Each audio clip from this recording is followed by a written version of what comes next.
This is your Chargers linebacker, Deion Henley, and you're tuning in with Chargers Unleashed.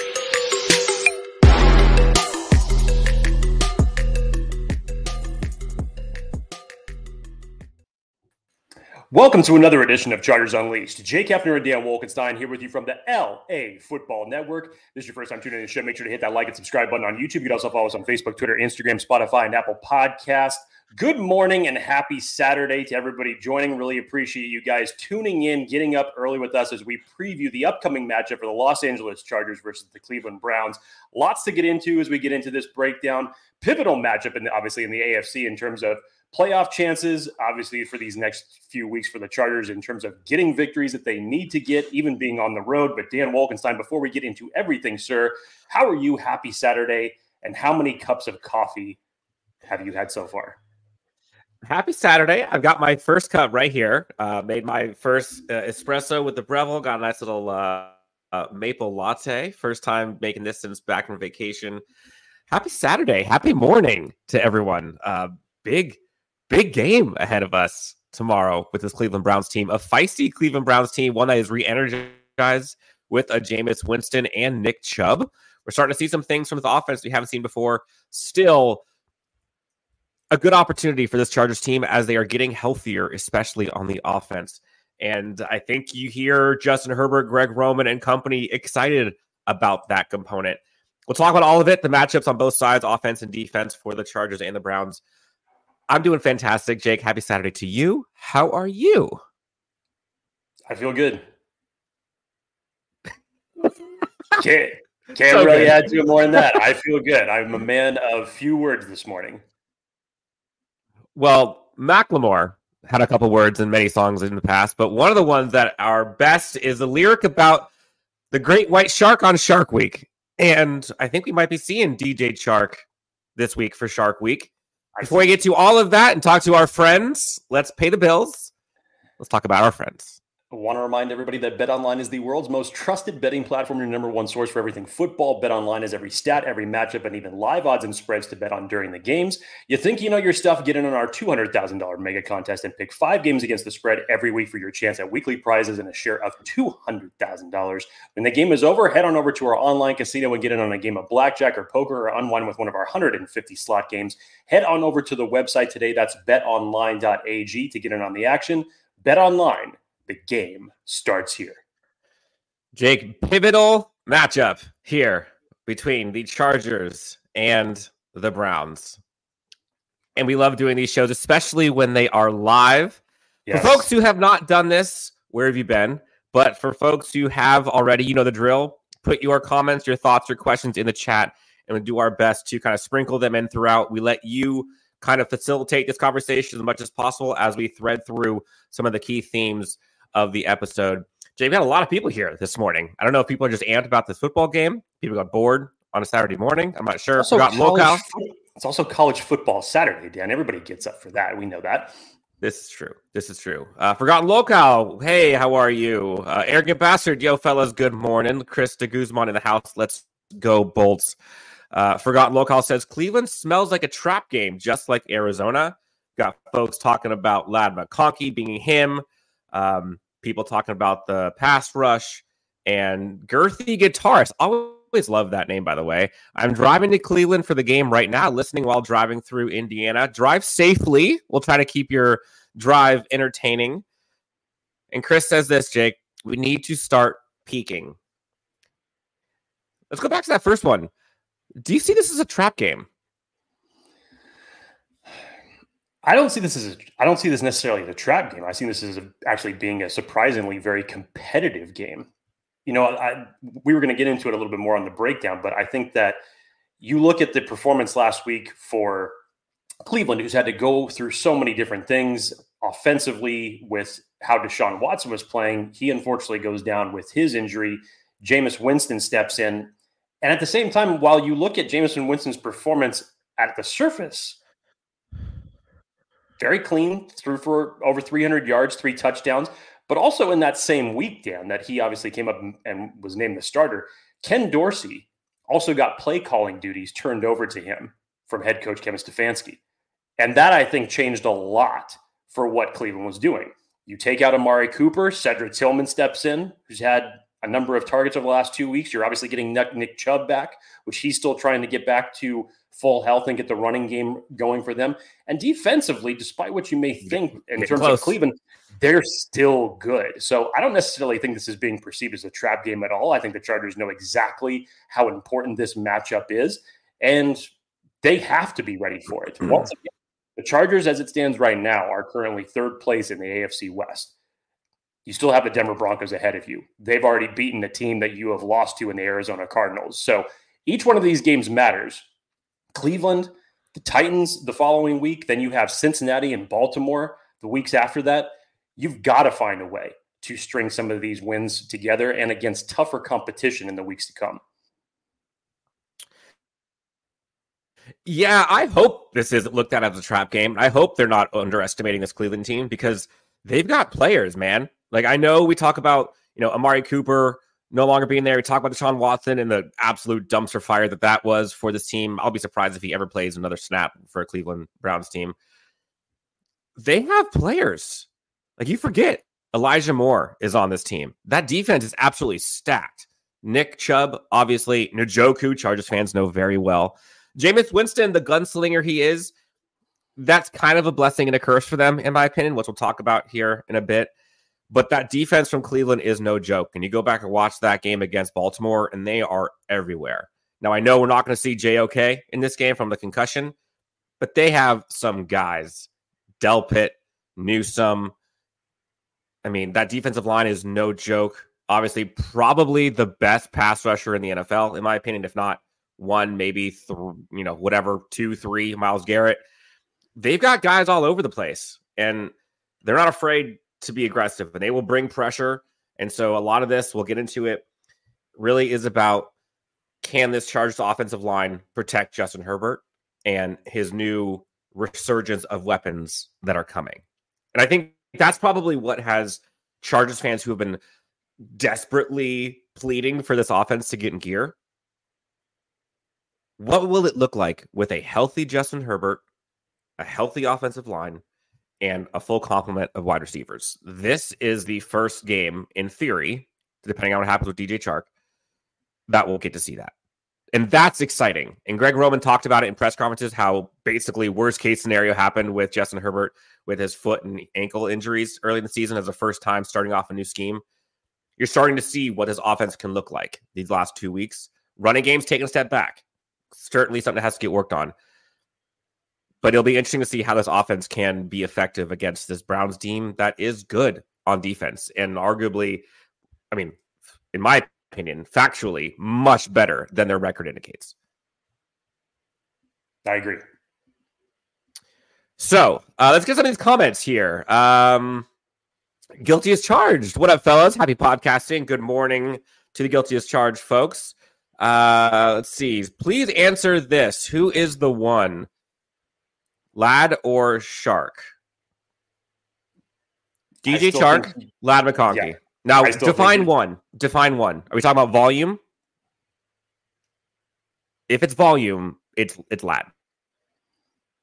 In my opinion. I think as it stands right now, if it's until proven otherwise, it's Ladd either way. I don't care if you're talking about volume or if you're talking about anything. I still think it's Ladd one way or the other as it stands right now. Until proven otherwise, should be. It's Ladd. Yep. TNT says, do you think we need another receiver when DJ is healthy? This is a good timely question as it stands right now. I'm not sure if anybody happened to catch the piece from Jeremy Fowler in ESPN, but his words were that the Chargers, when it comes to the trade deadline, are quote unquote window shopping as it relates to the trade deadline. And I think that when it comes to this wide receiver question, let's remember, this is going to be by all indications, it looks like this is going to be the first time that the Chargers are going to have their full complement of receivers for this upcoming game against the Cleveland Browns. And I think based on that, that's going to determine where the Chargers are going to go as it relates to the trade deadline. So does it necessarily mean that you're going to go out and get a wide receiver? No, I think they're going to wait and see in terms of how the performance goes. I would expect you're getting Quentin Johnston back, and obviously DJ Chark becomes activated for the first time this season, that your passing game is going to be a little bit more efficient, and especially with the ways that you've seen Simi Fehoko, Oladen McConkey, and Joshua Palmer contribute on top of that. So maybe not as much as a wide receiver as maybe we would have put 2 weeks ago as far as the trade deadline goes. Do I think that the Chargers are going to keep a close eye on it? Absolutely. Do I think that they're going to make a move? Yes, I do. Does it necessarily mean wide receiver? Not so much as you might think. You may go some other positions that you may need a little bit more depth on. To me, as it currently stands right now,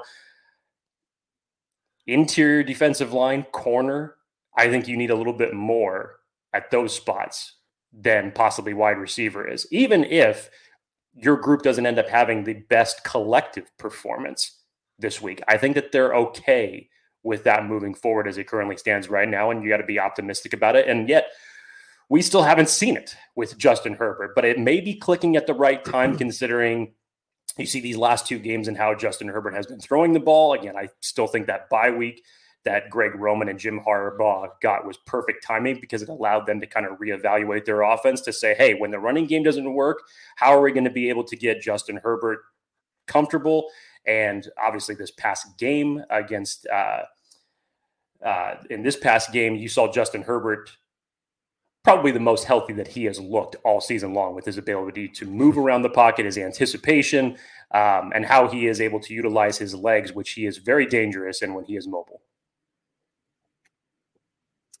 There's a lot of questions here about trades, and let's get into some of these, and then we'll get into kind of the game breakdown a bit. Someone asks Chaz B, is Hortiz going to be making any trades? And then there's a bunch of questions in here about Khalil Herbert has been a name you've seen circulated around NFL circles around a trade candidate, possibly the running back. I don't think so, honestly. I don't think the running back position is the issue.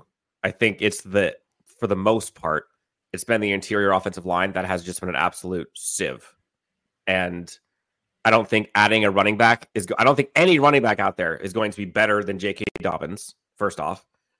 I'm not sure what's going on with Gus Edwards, to be honest, but Kamani Vidal's more been successful than J.K. Dobbins, essentially. Either one. The offensive line. Yeah. So I don't think that the running back position is an issue. Now, is there a center guard out there that can maybe be traded at the deadline that we take? Absolutely. Who is it? I'm not sure. I think you can look at corner, possibly, depending on the injury to Kristian Fulton. You don't know Asante Samuel Jr. status.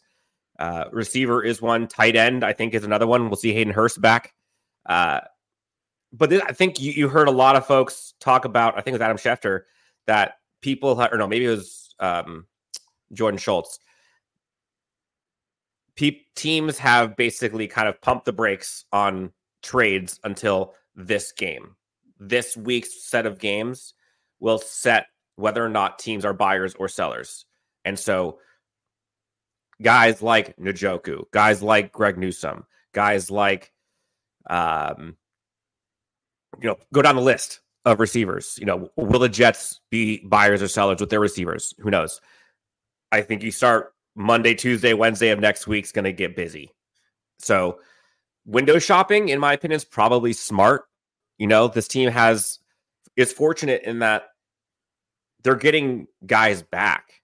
Like, they're getting receivers back that you can argue essentially are like a free agent or like a trade. They haven't seen DJ Chark once this season. So you can think of it as an in-season acquisition if you want to. But I guess just point blank, Jake, do you use making a trade for any player, any position at the deadline? I do. And regardless of what position you want to target, because you could say that there's a variety of different needs based on this team and where they need a little bit extra depth, key player to come in given certain injuries. Yeah, I do think that Joe Hortiz is going to keep a close eye on it. And ultimately, I do think he'll end up making a trade. But to your point, Dan, a lot of teams are kind of earmarked this point in time. And like the old saying goes, deadlines make deals, which is probably a reason why, again, you haven't seen the likes of certain players being moved around yet. It's all kind of based on what takes place, and especially in the AFC when technically in certain divisions, I guess, where things are very close and one game could literally just shift the balance of who's in first, who's in second, third, whose playoff chances increase. That changes a lot when it comes to certain decisions that need to be made, whether you're buyers or sellers at the trade deadline. So, yeah, I think this is why we're currently in this position right now. And kind of the news this week has been a little bit dull. I think it's kind of a wait and see scenario for a lot of the teams that are out there. But ultimately, when we get past Sunday, I think you'll start hearing those conversations ramp up, more specifically as it relates to Joe Hortiz and the Chargers. Athir with a $1.99 donation. Athir, thank you. Happy Saturday to you. Dan, you have a coffee Vex Athir get ready send gift. I don't understand, but thank you. Athir then asked a question. This is for Jake. Last time Alt faced top edge rusher in TJ Watt, he struggled. What do I expect from big man this week? I wouldn't say struggle from TJ Watt. TJ Watt is arguably one of the top 3 best edge rushers in the NFL. I would say he held his own, but he wasn't perfect against TJ Watt like we've seen the last few weeks. What do you make of that matchup? It's a big one. It's going to be tough because they are going to move Myles Garrett on both sides, whether he's facing off against Rashawn Slater or Joe Alt.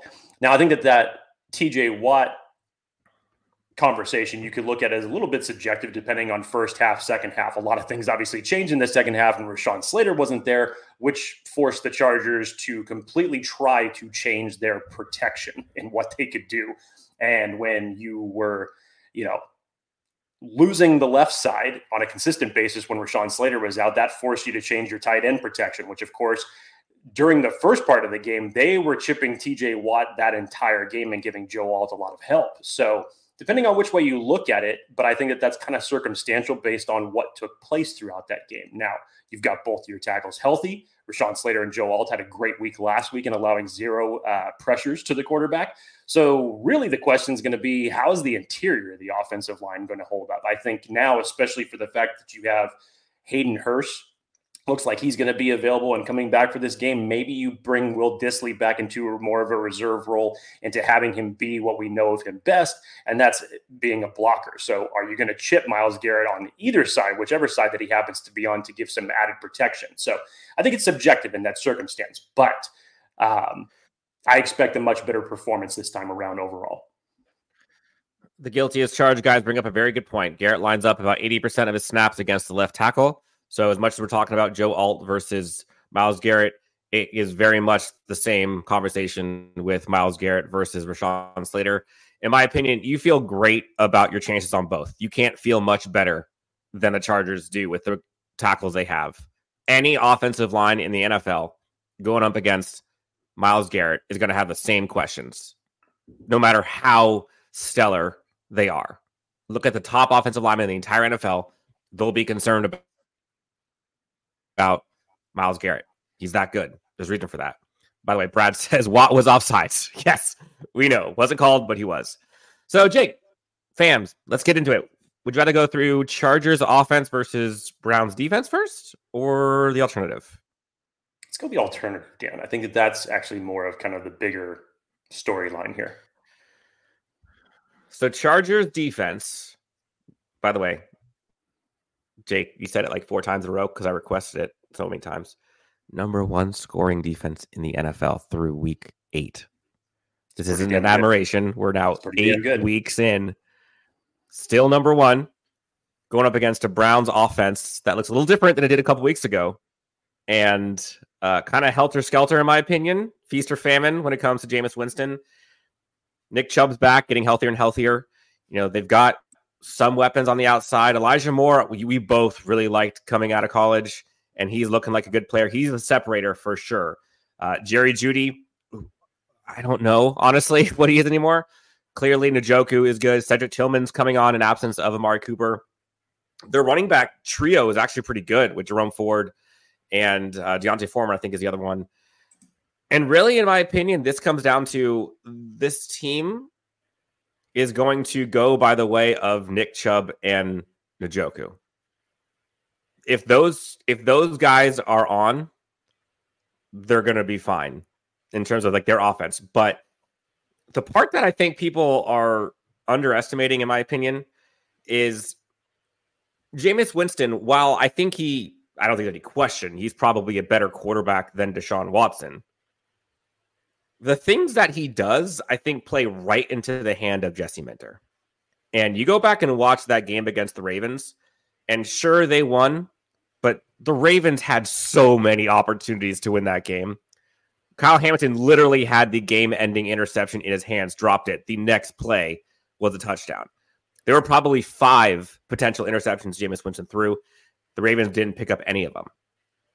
Now, he's a gunslinger for sure, for better or for worse. And Jesse Minter's defense, I think, feasts on that. And they feast on getting opportunities. And so far this season, for the most part, at least in their wins, they've capitalized on those. And so, in my opinion, would I rather go up against a mobile quarterback or an immobile quarterback like Jameis Winston? I think I'd rather Jesse Minter's defense specifically going up against Jameis Winston. Now, again, if Nick Chubb has a coming out party this week, it's going to be a long day. It's going to be a long day. But I trust Jesse Minter's defense from a passing perspective against Jameis Winston and company. Yeah, I'd agree with that, Dan. In terms of the running game goes, you've seen this a little bit of a trend over the last 2 weeks with opposing running backs going up against the Chargers. In terms of, you look at the James Conner performance, that dictated a lot for what Arizona was able to do, especially when you had a mobile quarterback in Kyler Murray, in terms of how they were able to distribute the ball. Because overall, the Chargers secondary kept in check Marvin Harrison Jr. and Trey McBride in that game. It was other factors that, unfortunately, they just weren't able to handle. Then you go back to the Saints game, and while you're dealing with a rookie quarterback and Spencer Rattler, Alvin Kamara was still able to get free on a number of different plays between the 20s, but the Chargers defense tightened up when it got closer to the red zone, and obviously only allowing 6 points, not 8, 6 points defensively. So it was good. Now, I think here you have a little bit more of a different dynamic, especially with Jameis Winston at the quarterback helm. As you mentioned, Dan, a lot of those, there were a number of different passes that the Ravens were not able to complete those interceptions. On the flip side of the ball, I think the Ravens ended up having, what was it, seven drops throughout that game. They just very uncharacteristically had a number of drops throughout that game that could have changed the entire dynamic of the result of that game. So that Bateman drop was so bad. Yeah, it was big. I think he was pointing like he lost it in the lights or in sun, excuse me, but that was a wide open touchdown that he dropped. You look at the passing attack here. Now, Cedric Tillman has really woken up since the departure of Amani Cooper. 21 targets, Dan, he's gotten over the past 2 weeks. And obviously a great performance in terms of kind of becoming their wide receiver one. And David Njoku, especially over the last 3 weeks, but through the bulk of when Jameis Winston has obviously been a quarterback, he's been targeted heavily. 2 touchdowns, 20 catches that he's had for 168 yards. Dan, the middle of the field, I think, is where they're going to attack the Chargers the most in the passing game. Even with the likelihood that you're not going to have Kristian Fulton out there for this game, and it's going to be Cam Hart, Jasir Taylor, and Tarheeb Still once again. I still think that you're going to look at the middle of the field, and David Njoku is probably going to be your number one target to go to in the passing game. And the middle of the field, honestly, has been open over the last few weeks. So that's something that the Chargers linebackers, especially in coverage, are going to have to look to clamp down on more specifically. Now, the running game, to your point, if you allow the running game to get going, it's going to dictate a whole different pace on how this Cleveland Browns offense is going to be able to operate. So you have to be able to keep that in check. On top of that, Dan, one of the things that bothered me prior to the Saints game was the Chargers pass rush win rate in terms of getting pressure to the quarterback. Or just finishing those just pressure in general. Getting sacks, yes. Thankfully for them, they ended up finishing the Saints game with a higher output in terms of pressure, sack rate, and how they were able to generate it. You're hoping that Joey Bosa coming back for this game, and according to what the coaches have said thus far, is that his snaps are going to increase for this week, which is a better output than the 19 snaps that he got last week against the Saints. You would hope that that's an indication that, A, he's feeling better than he was over these last several weeks that he has been out. We still have said it numerous times that even when Joey Bosa, whatever your perception of him is in terms of health goes, when he's out there on the field, he's one of the best edge-setting defensive ends in the league, especially when it comes to stopping the run. And you need that in these type of games. So in general, you hope that the pass rush can be a little bit better. And Dan, just in terms of offensive line, Cleveland's gotten a little bit better as well because they brought back Wyatt Teller and trying to get some reinforcements on their offensive line in terms of what they do, but you're still able to get pressure on them. So defensively, to your point, I think that this is a good matchup for Jesse Minter to go into, but there's still things that you have to look out for. And in terms of the discipline, missed tackles, again, I love how Jesse Minter can look at a defensive performance like the Saints and still not feel good about it in terms of things that they need to go back on and fix. But it'll be interesting to see how this shakes out, especially in the secondary, because I mentioned the three corners that you're expected to have in this game. This may force Elijah Molden into more of a corner role than the safety. So maybe this is AJ Finley getting a little bit more work as the third safety in this game and how you're going to move them around. Like we've talked about before, the praise for Steve Clinkscale and having these guys ready to be in these type of situations is just crucial. And you're in another one right now. So hopefully secondary wise, you're prepared. And in the middle of the field, you can clamp down a little bit more on some of these matchups. And much like you've done to other opponents, keep them out of the end zone. Yeah, we'll get to Joey Bosa here in a second because I have some questions there. Robert S. says, Minter deserves more money. Give that man a raise already so we don't lose him. Preaching to the choir. Preaching to the choir.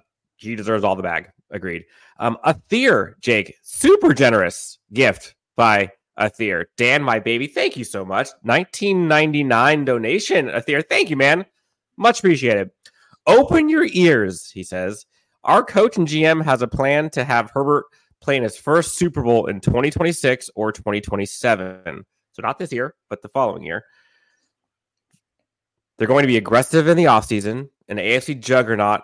My butt, we going to that in 2025. Look out, we coming. So Athir's very bullish on the Chargers this coming offseason. Super Bowl contenders the next couple of years.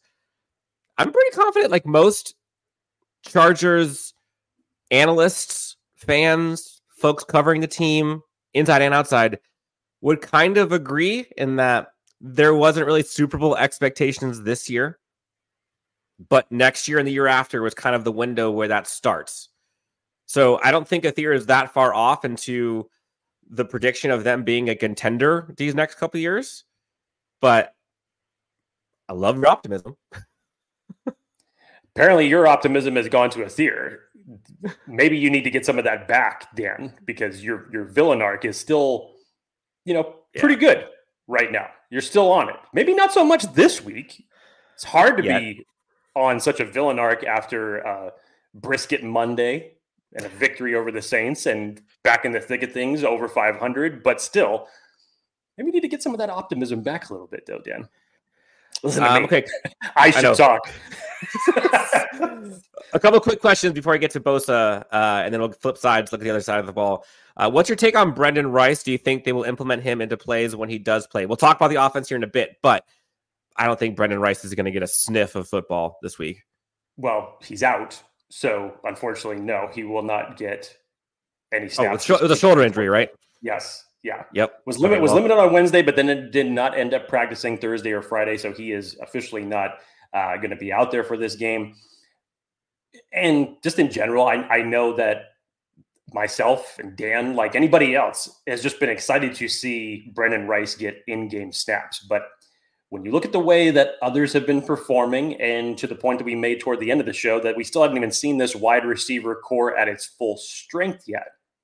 We're going to see it on Sunday and see what it looks like. There's a lot of weirdness to the Joey Bosa stuff. There was video of him kind of coming up a little hobbled, if you want to call it that. I don't want to put words in anybody's mouth or whatever you want to say, but he was on a limited count last week. People were worried that he was hurt, got a setback. People saw videos of him, looking like he was frustrated on the sidelines during the game. Then after the game, Harbaugh was asked about it, and he didn't know of any issues that were setbacks that Joey Bosa had faced. Joey Bosa has been practicing this week. I think everybody's emotions are high. I'm like, oh, here we go again with Joey Bosa being injured. And I understand it because I know every time we talk about this, it's when he's on the field, he's one of the, but at some point, like that's a big asterisk. And the best ability is availability. Availability is more important than ability. And so what is it? And what is the value of Joey Bosa if he can't? Now, again, we'll see. But what do you make of this, the whole kind of weirdness to he's looking better, this healthy snap count, looks to aggravate it, that he's not aggravated, that he looks to be back in the game. What do you make of it? First of all, Dan, as you and I were at the press conference during training camp, you're to my right, Steve Haglin's to my left, and we're both there when we're witnessing the discourse and then in terms of injury reporting from Jim Harbaugh. And then what was it? The following day, Jim Harbaugh basically prepared a statement in terms of, I'm not going to say anything as it relates to injuries. If you have injury questions, it's not to me. That is up to our medical team. They're going to determine it. And who we have out on the field, that's going to be based off of them. I will not answer any injury questions. So I get it in terms of like the weirdness to say like, I wasn't aware that there was any injury. And hey, maybe there wasn't. Maybe it was more just erring on the side of caution for the fact that he already had limited snaps in that game. And when you saw that clip of him coming up hobbled, taking him out of the game, being on the sidelines, may have been just a flare-up, may have been something that was just there temporarily. By the time that the game was over, there wasn't anything to report. And for them to say now that his snaps are going to increase for this week, I get the whole idea of the weirdness and the confusion, but at the same time, hey, if I'm hearing that, I'm hearing that that just tells me that Joey Bosa is ready to go on Sunday. Maybe not a full complement of snaps, but the snaps are going to increase. Hey, I'll take that. So I get the frustration, and Brad here in the comments, I don't believe Harbaugh a bit when it comes to his statements about Joey, because we've seen kind of that, I don't know, ambiguous type of language when it comes to injuries and lack of communication when it comes to injuries, which I get. I get why Jim Harbaugh does that, and more power to him for protecting his players and comms and all of that kind of stuff. But we didn't really hear much talk about DJ Chark, any type of injury that was long lasting. And all of a sudden, we're here halfway through the season, still haven't seen him. The Asante Samuel Jr. injury came out of nowhere. The Gus Edwards injury came out of nowhere, publicly, anyways. And so I get why it feels like we're closed off to what's actually happening behind the scenes, but that's their prerogative. So I think there's some validation in Chargers fans being concerned because of what we've seen in the past. Now, the one thing that I put, I don't know, some importance to is that he's practicing. If he wasn't practicing this week, then I would be very concerned. But the fact that he's practicing still is a good thing. Again, is it great? Is it perfect? Does it mean he's going to be 100%? No, but that's a good sign. Jake, anything else on the defense for the Chargers going up against this Browns team in terms of like key matchups or key thoughts? I think it's a big week for the linebackers for sure. There's a question here about Derwin James playing more deep this game, possibly to help prevent the big plays down the field. I mean, it would be a Jerry Jeudy, maybe Elijah Moore type of deep play. But the secondary isn't what concerns me, honestly. It's being able to keep Jameis Winston handcuffed by only being able to beat us for the pass, and doing so, stopping the run and those kind of short to intermediate passes to whoever, namely Njoku. Yeah, I think Jesse Minter knows enough in terms of when you have and he's talked about this numerous times, when you have a player like Derwin James, you're going to use him to his full capability. And in what I mean by that is that in a circumstance like this, because, you're not going to be out you're going to be out your CB1 and Kristian Fulton, is that going to change things for your defense? And I say yes and no, because can you utilize Elijah Molden in a different way because he can play that cornerback and safety position as a hybrid? Yes. Has Alohi Gilman stepped up as your safety too, as a free safety in that circumstance? Yes, he has. Has AJ Finley proven that he is capable of coming in and mixing in the safety position however the defense is coordinated? Absolutely as well. So while I think that you may have a little bit more caution in terms of back-end protection, you still use Derwin James the way you use Derwin James. Don't be scared to not utilize a player like that, especially in certain situations where you know you can win. And whether that's him coming off the edge, which he was doing last week against the run game against the Saints, you're using him more towards the middle of the field, you're using him in the slot. We know how to use Derwin James, and so does Jesse Minter. So I don't think that it changes things that drastically. I still think you use Derwin James up to his full potential just based on the game flow and what your team needs. Yeah, Robert S. says the team is very fortunate to have both Still and Hart playing great in the absence of Asante Samuel Jr. and Kristian Fulton. Also hopeful that Perriman plays tomorrow. We need him to stop Chubb. Yes, check. Agree. It is incredible what the difference of good secondary play plus coaching looks like on Sundays and Mondays or Thursdays. It is remarkable how connected this defense looks under Steve Clinkscale and Jesse Minter. And you and I talked about it for months, how this Chargers team had to go corner multiple times in the draft. Fast forward to now. Imagine if they didn't. Imagine if Tarheeb Still and Cam Hart weren't selected. Like, some might argue, oh, they would just bring somebody else in who would perform really well. I don't know. Cam Hart looks pretty darn good, and Tarheeb Still looks like he is a stud. Chargers are fortunate. Okay, Jake, moving on. Going to the Chargers offense versus the Browns defense. Chris de Guzman says, Disley is our Travis Kelce. This is where the offense has fallen over the last couple weeks to where, again, no slight to Will Disley. But if he is your number one target, again, I know Lad's been heating up here lately, but if Disley is your safety blanket, 1A or 1B, like that's not necessarily a good thing. So don't get me wrong. Is Disley our Travis Kelce? I mean, I think you can more relate that to, I don't know what tight end you related to, but I wouldn't say Travis Kelce. In terms of safety blanket, okay. In terms of how they've utilized Will Disley in the passing game more over the last 2 weeks, I've liked that because it just shows another wrinkle that what Greg Roman is willing to do. And this obviously comes into play when you have both of your tackles healthy and you have confidence in them to be out there, to go out there and basically handle their jobs one-on-one against opposing pass rushers. And you can allow these type of plays that gives Will Disley the opportunity to get free and not just be a blocking tight end.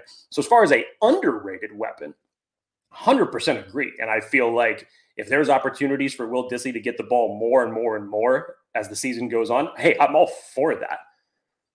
But at the same time, you like to see your wide receivers going out there and getting a separation and winning their matchups. And I think we're going to see that now from the standpoint of having your full complement of weapons this week.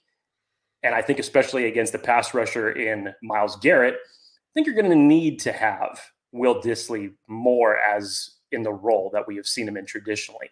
And so whether that's helping Rashawn Slater or that's assisting Joe Alt on the right side, you're going to need that against this Cleveland Browns defensive front. Yeah, I wonder sometimes. We saw this Chargers team in kind of a season-defining moment against Arizona. Like 4-2 looks a lot different than 3-3, and they fall into the 3-3 category, like in a big spot. This is another one of those. Like 5-3 is very different than 4-4. And you're going up against a team who early in the season, Jake, you and I talked about this was kind of a coin flip game because of the running game for Cleveland, the defense of Cleveland, and just that physical nature that they play seemingly every time the Chargers play them. I think I can confidently say that overall the Chargers are the better team. But just last week, this Browns team went up against the Ravens team, which categorically was a better team than the Browns. But things went their way. Browns were able to dictate terms a bit. Their defense stepped up, held Lamar Jackson and company in check for the most part, and took advantage of opportunities that were had or not had by both teams, and beat a Ravens team who was a Super Bowl contender. So anything can happen. The thing that I think scares me about this Browns offense is the floor is low, the ceiling is high. Like there's a big variance of how good or bad this team can be. Yes. And the boom scares me for sure. You know, busted plays, missed tackles, turned into a 80-yard, 50-yard, 60-yard touchdown, whatever. But if those things can be limited, taken away, I think they're going to be okay. And again, Jameis Winston, he gives the defenses opportunities to score. He gives the defenses opportunities to capitalize. You know, he got smoked a few times on blitzes last week against the Ravens. And the interesting part is there really isn't much tape against the Browns offense as it's currently constructed. So now the Chargers have one game of what it's looked like currently to go off of. But again, I think going the other way, though, this Chargers offense, I'm very curious to see what it looks like with a full complement of receivers, because we haven't seen that at all. And so this Browns defense, one big piece of this is they lost Jeremiah Owusu-Koramoah, who is a stud. And he's kind of one of their best players on defense, both from a tackles, from a missed tackle, from a tackles for loss perspective, quarterback hits, you name it. He's the only player on this team that had an interception as well. He's not playing, but they still got a bunch of dudes. They've got Shelby Harris, Myles Garrett, Zadarius Smith, all up there in the front. I can't even pronounce this guy's name. Okoronkwo. There we go. He was kind of everywhere last game. Grant Delpit, awesome. Really like seeing what he's done. Denzel Ward, still a stud. They got Greg Newsome. Like, there's a ton of guys on that defense, and that's where they hang their hat. So can this Chargers team look different from an offensive perspective, especially in the passing game? And then I'll ask you this, Jake. If you were Greg Roman and company going up against this type of defense, are you leaning on your running game more than you have the last couple of weeks, or are you leaning more towards Justin being Justin? You're still going to try to see what you get out of the run game. I don't think you're ever going to stop running the ball when it's Jim Harbaugh and Greg Roman. You hope you get better production of it overall. You know, J.K. Dobbins, for what he was able to do last week, while still not the pinnacle of his running performance of this entire season, you could see where the running lanes were opening and where they weren't. And that was telling as it relates to the running game presence overall. Thankfully for Greg Roman and Justin Herbert, that didn't end up mattering because Justin Herbert puts together his best performance of the season, puts together one of the most efficient games that he's ever played since playing in the NFL. And so, no, I don't think that you go away from it.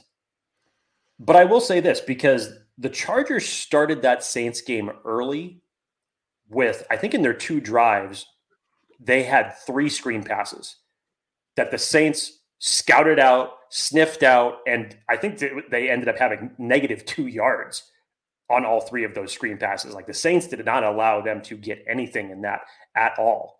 So I think if you can be able to still utilize your running game more and in terms of opening up to where you can utilize your running backs more diversely, rather than just having J.K. Dobbins tote the rock, he's a very capable pass catcher as well. So I think if you get that aspect of the game going, you may see a little bit more success. And I think that that's where the Chargers would like to have that, because that's going to open up a number of different opportunities. But overall, I think that the way that we have seen things shift a little bit over these last several weeks with Greg Roman opening up the offense a little bit more, obviously Justin Herbert being healthier. And to you, as you mentioned, Dan, this Cleveland Browns team has not seen the full complement of weapons that the Chargers are going to have out there on Sunday. So I would believe that you're going to want to get certain guys either returning from injury or coming and making their season debut involved a little bit more. I would like to think that. Yeah, Michael P. says Winston gave a gift to Kyle Hamilton. Yeah, I talked about that earlier. Forgotten Local says, what does Hayden Hurst even contribute? Well, he hasn't the last couple of weeks, so it's a good question. We'll see what he can contribute. He was brought in to be kind of that pass catching tight end, which we really haven't seen much other than the Will Dissly party. Ladd is looking like a combo of Wes Welker and a young Julian Edelman. I mean, Ladd McConkey is a constant separator. Third and ladder is our future. Kind of like that. Non-sports related question, Jake, from Matthew Dahl. What did you dress up on the Chargers podcast? So, first of all, I had a great time on Chargers chat. And, I will be, very fortunate enough to join their show once or twice a year. But the show that we always get up for is Halloween, because myself, Wool Dog, and Kevin, we all share a nice passion for horror movies. So we had set our date for when the podcast was going to be. That was this past Monday. And up until that point, maybe about 2 hours before the show, I had no idea what the context of what we were going to be talking about was. So I get a message from Kevin who says, like, hey, okay, this is what we're going to do. We're going to compare 3 Chargers players to horror movies, and then we're going to go through the AFC West, and we're going to compare those franchises to horror films. And then the last line of his message to me, it says, by the way, we're all wearing costumes. And I'm like, oh shit, I am not prepared for this. So all I did was I went and got my old wig that I used for when I was Aquaman a few years ago. And when I got on the show, I put on sunglasses as well, just to try to make myself look cool. It didn't end up coming out that way. And I kind of looked like a knockoff version or a Dollar Tree version of Rob Zombie. It was the nappiest, like dirtiest wig, someone who hasn't showered in about 6 days. But Kevin and Wool Dog absolutely killed it, because Wool Dog was in a full hot dog costume. Kevin's the Stay Puft Marshmallow Man. And that was just so much fun. If you haven't listened to Chargers chat, obviously you get a bunch of great football talk and a bunch of laughs over there. And it doesn't disappoint. I love going on their show. Those guys are the best. They're fun. Highly, highly, highly respect those guys. Athir with another $5 donation. Everyone thinks this will be a close game. Please stop it. Just stop it. Chargers will kick their ass. My score is 31-10. 31-10? You haven't seen this team score 31 once. Dan, maybe now you can pull the non-optimism card. Go ahead. 30, go ahead. Like the 10 I can get behind. The 31 is purely based on hope. You have not seen anything that makes you believe that they're going to score 31 points. The only thing you're basing that off of is potential and hope. Now, could it happen? Sure. But if you're a betting man, that doesn't seem like a smart bet, in my opinion. The 2 times the Chargers have come close to that, Panthers and the Saints. And again, look what they were working with offensively and opposing defensively on both of those teams. It's going to be a much different story this time around. What happened when up against good defenses, i.e. the Chiefs, i.e. the Steelers, hell, the Cardinals, the Broncos. Even without arguably their most important defensive player, the Chargers were only able to put up 23, and they only scored a bulk of their points in the first half. Now they were injured, they were unhealthy, they were out some guys. I get it. So there's reason for optimism, sure, with guys coming back, but you're not going up against a scrub defense. And we saw last time they went up against a scrub defense before the Saints, the Cardinals looked great. So Athir, I love it, but I don't know if I can get behind that. Matthew Dahl, big day on Tuesday, NFL trade deadline and election. Yes, go vote. We're not talking politics here, but agreed. Go vote. It's important. Weird, since we won last week, we're all the Mike Williams talk. We just got to keep feeding our receivers. I put out a tweet maybe a week ago or so. Not that I wouldn't like to see Mike Williams back in a Chargers uniform, but I just don't see how he helps in the things that the Chargers offense was lacking most. I don't see how he helps with the separation. I don't see how he helps with taking the top off the defense with speed. And I don't really think he's a volume receiver either at this point of his career. Couple that with he's kind of an injury-plagued player, unfortunately, and he hasn't really looked outstanding this year. It'd be a fun story, sure, but I don't really know if it moves the needle much at all for me especially with DJ Chark coming back. So I don't know. It'd be a cool story. And as a person, I love Mike Williams. We had him on the show like 3 or 4 times. He's great. But for the success of this team, I just don't know if he's necessarily needed that skill set specifically. If you put everything in hindsight to it, the bulk of those talks in terms of trade, and maybe this is another reason, again, why everything has kind of died down a little bit outside of DJ Chark. You go back to that Arizona game. Yes, you didn't have Quentin Johnston in that game. Yes, you didn't have Darius Davis. And your Chargers receivers, whether we're talking tight ends or wide receivers here, there were 7 drops that the Chargers had that just made it impossible for them to sustain drives. It was one of the biggest reasons why they did not enter Arizona's red zone until the third quarter, which was very uncharacteristic for the Chargers, because they have actually shown this year a number of different times that they can actually start fast in terms of putting up points. It's later in the game that they would fizzle out. And that was at the height where you're just thinking like, oh my God, everybody's saying Justin Herbert doesn't have this, that, and the other, and this many weapons and what have you. And obviously you had the big play to Jalen Reagor that 2 seconds later was ultimately fumbled out of the end zone, and you missed points opportunities on that. And yeah, so in that circumstance, at that point in time, I understood that.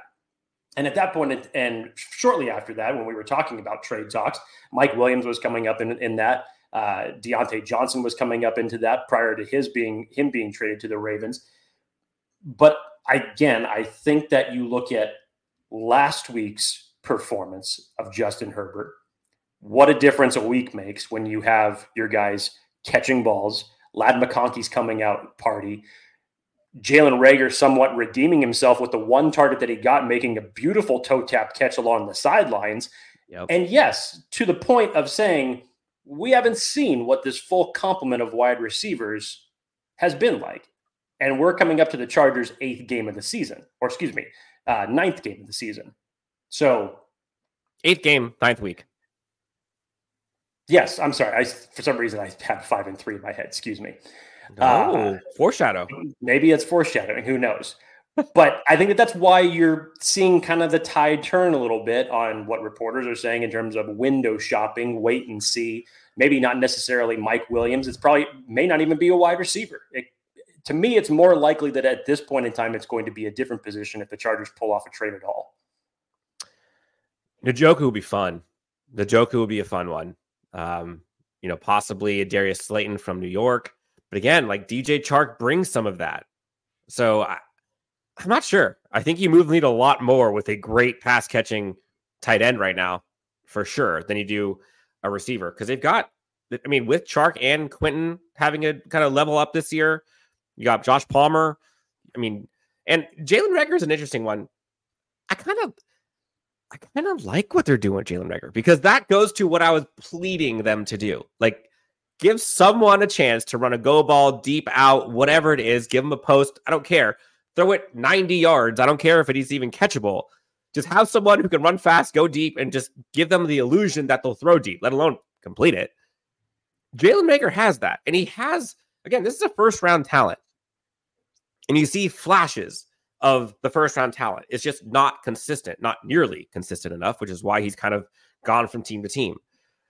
But that trait is there. And so I'm a little intrigued by if they can open that up more. Will we see more of that with both Quentin and DJ coming back? I don't know. But I hope either that player or that style of play continues. Denzel Ward has had a 6th concussion. They love to play with people's lives. He should be out. 6 concussions? Is that right?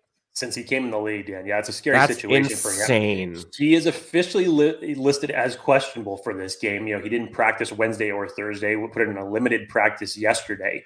I haven't heard anything as far as like percent of chances of being out there, but yeah, 6 concussions since he's been in the league is a scary situation for someone like that, especially at the position that he plays. So yeah, I don't disagree. Obviously wish Denzel Ward all the best. I definitely hope that he does not get another one out there. But when he's out there, he does make a difference. That is for sure. Yeah. We've got about 5 minutes left here, Jake. Get in your last minute questions or thoughts. We'll try to go rapid fire here. as we go to bold and game predictions. Chargers 4-3 going up against a 2-win team who I think is better than their record indicates, in my opinion. Bold predictions in this one, Jake. How you feeling? Last week I said that my bold prediction, because of the up until that point in time, the pass rush win rate getting to the quarterback leading up to that Saints game really bothered me. And so I said, bold prediction, the Chargers are going to have 3 sacks. They came away with 5. That's great. This week, all right, I got one for you, Dan. I got one for you. I think you're going to have 2 Chargers wide receivers go over 100 yards. All right, that's bold. Yep, that's bold. No, I'm not going to name names. Which ones? Okay. I'll give you one, which shouldn't surprise anybody. But I'll say Ladd goes over 100, has that for the 2nd straight week in a row. Jake's the other one is full hope and potential. The other one Here is we go. to be determined. But I'll say 2. Can you imagine if it is Ladd, or can you imagine if it's like DJ Chark and Quentin Johnston? Like, regardless, like, imagine the hype in this fan base. It's not Ladd, it's Jalen Reagor who has over 100 yards. Yeah.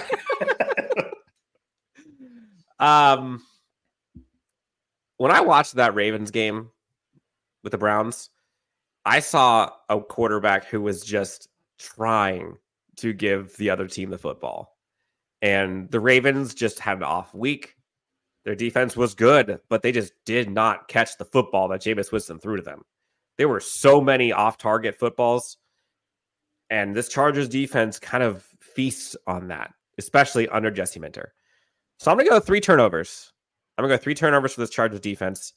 I think that puck luck comes back their way a bit this game. And I might add to that a defensive score, but I'm going to say 3 turnovers for this Chargers defense. And they're actually going to get the turnover. They're not going to force it, and then it goes back the other way, like we saw in Arizona. 3 defensive turnovers for this Chargers team. Jake, final score predictions. We got a lot of people in here. Chargers 24-17 says Chris de Guzman. Bold prediction from Brian Lewis, 20-10. Dobbins back over 100. That's a bold and game prediction. 20-10 and Dobbins over 100. Which I would love to see that. Don't get me wrong. I would love to see this running game get itself on track because it has not been there over the past several weeks. Contributed, yes. But getting back to the status that it used to be, the closest that you got was the Denver game with J.K. Dobbins. And even still, you didn't break over 100 yards in that one. People are excited about Darius Davis returning for special teams. We got a bold prediction here about a punt return by Darius Davis. 5 sacks by Roddy Rod. That's funny. 5 sacks, 2 turnovers. Squeezy, bold prediction. 4 touchdowns, 3 passing, 1 on the run. Net total of 340 yards. That'd be in line with what Jake's talking about. 2 guys over 100. Lyles Bruin, Molden gets his interception, and big man interception from Ford. Feels like every week we're seeing that, except last week where Elijah Molden had 2 that were not. Bounce back game from Bozeman. Everyone's a Bozeman fan after what we saw last week, which I don't blame anyone. Can't help anybody being a fan after that. Yep. 34-17 Chargers, says Rye Guy TV. And then 27-17 says Gerard. Jake, what say you? Final score prediction. God, I still hate this. Even with my optimism hat on, I still hate this, Dan. This is always just the toughest part of the show. As much as I would like to just stand up here and tell everybody to be optimistic about everything and that the Chargers are just going to be this high-powered scoring offense, which is it's in terms of consistency and in terms of opponent, there's going to be some tough treading at certain points of this game. Like I said, as much as I would love to see the running game going for this Chargers team, and I think if you could get that going, that's going to dictate a lot more. And if the Chargers had shown to me over the past several weeks that can happen, then I would think that the score is going to be much higher than it is. But you still only had Derrick Henry roll off for 11 carries, 73 yards, and a touchdown against this team last week. So Cleveland can keep certain guys in check. And I don't foresee J.K. Dobbins to have a much better output than that against the Cleveland Browns. So what does that mean? That means that it's going to rely on Justin Herbert and the passing game once again. And yes, I think that DJ Chark coming into this game is going to change a lot of things, and it should make Dan happy because in terms of going downfield, seeing some of those opportunities open up for Justin Herbert a little bit more and the willingness to go downfield, that should take place. So with that being said, there still also has been kind of the proverbial, demons exercised a little bit with that Saints game and scoring in the second half, which is something that the Chargers need to continue doing. Not only can you move the ball because we've shown that you can, just putting points on the board. So with that said, I will say that the Chargers win this game 24-17. You get over 20. Yes. Which we know what Dan Wolkenstein's rule is when it comes to this defense. Yeah, I've said it for weeks now. Score 20, you got a great chance to win. In fact, you're undefeated so far this season if you scored 20. 24-17? That's what you said? Mm-hmm. That's a good line. When did the fines come out? Asked Lausa Bruin. Can't believe Shepard has got away with a Herbert Croc roll. Yeah, I agree. I'm pretty sure it would come out by now, so I don't think there's a fine. Maybe it's, I don't know, under investigation, but that was brutal. You got folks excited about that. Jake has the same prediction as Chris Guzman, and Jeremy is surprised. You think Cleveland's scoring that much? I do. And I say that again, as Dan and I kind of pointed out, there's one game essentially that in terms of what Jesse Minter and the rest of the coaching staff is going to take back in terms of what they need to prepare for. You have one game with Jameis Winston to prepare for with this offense.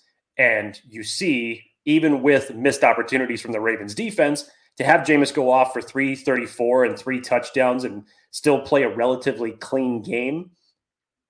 Yeah, I do, because we've seen lesser quarterbacks put up even more points or the same amount in the past. Yes. In a previous non-Jesse Minter defense. Correct. And so when you look at the weapons that Cleveland has, regardless of how you want to perceive them, yeah, I think that you're going to get 17 points. But hey, that still means that the Chargers are not allowing a lot of points. I'm okay with that.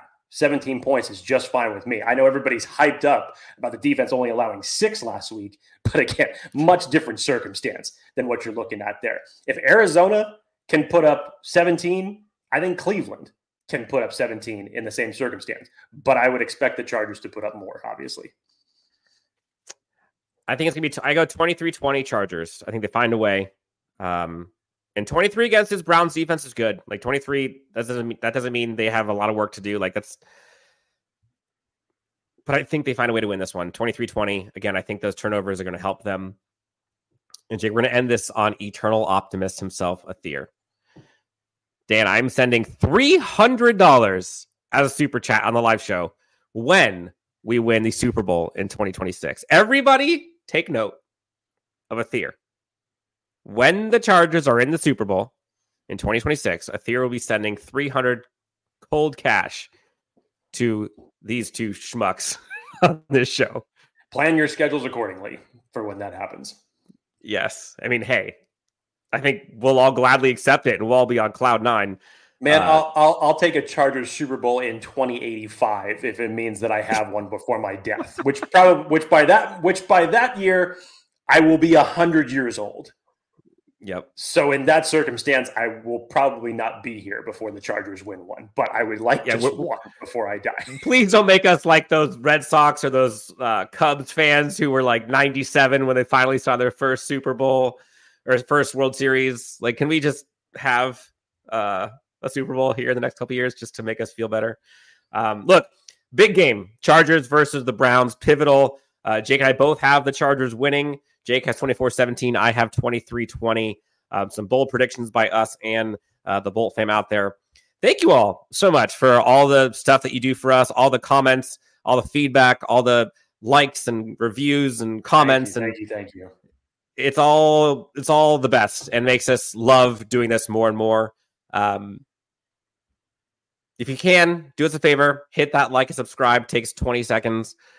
Tell a friend about the jabronis here and the one to my right. We like to have fun at times. But Jake, anything else you want to tell the great friends before we head out of here for the weekend?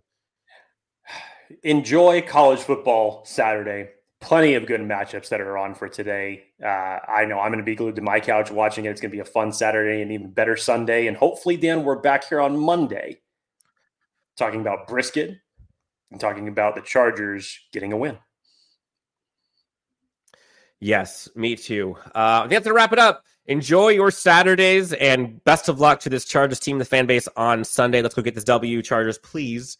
But until then, you can find Jake at Jake T. Hefner on X, myself at Dan W. Sports. Thank you so much for tuning in. Enjoy the weekend, and we'll talk to you next time on Chargers Unleashed.